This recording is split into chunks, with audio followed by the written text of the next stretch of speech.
Bonjour mes abonnés, j'espère que vous allez bien. On se retrouve aujourd'hui pour les énergies du moment. C'est parti. Ah oui, avant de commencer, je voulais répondre à une question qu'une abonnée m'a posée récemment.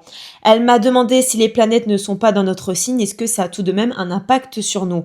Et la réponse est oui. Tout à fait. Même si une planète ne transite pas directement votre signe solaire, elle peut toucher votre ascendant, votre lune, certaines maisons de votre thème ou former des aspects avec vos planètes personnelles. Donc, même en dehors de votre signe, une planète peut vraiment vous impacter, parfois de manière plus discrète, mais tout aussi significative. Maintenant que cela est clarifié, on commence avec les énergies du moment. On a le milieu du ciel qui est en Sagittaire. Il est en opposition avec la lune en Gémeaux en maison 3, ce qui peut créer un tiraillement entre ce que vous ressentez et ce que vous voulez transmettre. En revanche, il est en trigone à Mars en Lion en maison 6. Il y a une belle énergie pour passer à l'action dans le quotidien avec enthousiasme. Et il est également en trigone à Vénus qui est en Bélier en maison 1. Là, il y a une période propice pour briller, prendre confiance et attirer de belles choses à soi. Enfin, une opposition à Jupiter qui est en Gémeaux en maison 4. Attention à ne pas s'éparpiller émotionnellement ou au niveau familial.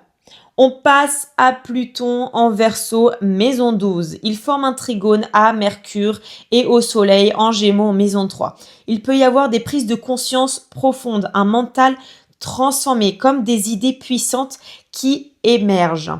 Il est aussi en sextile à Neptune et à Saturne en Bélier en maison 1.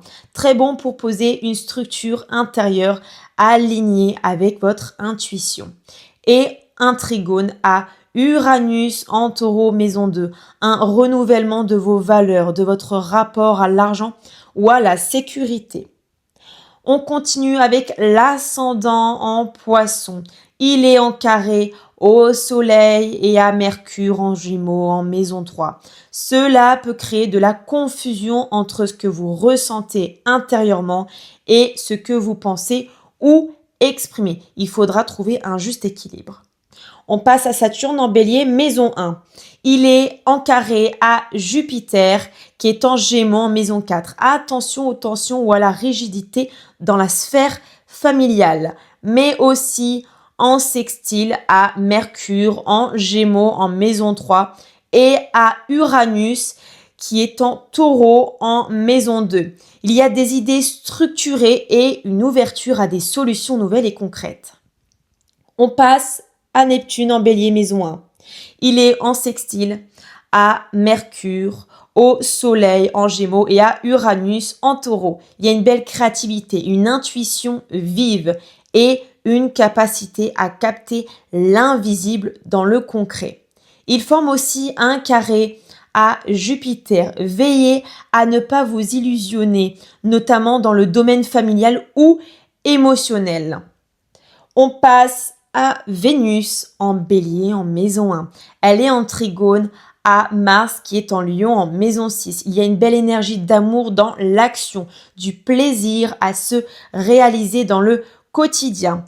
Et en sextile à la Lune et à Jupiter en Gémeaux. Il y a des relations harmonieuses, de la douceur et de la sociabilité. On passe à la Lune en Gémeaux en maison 3.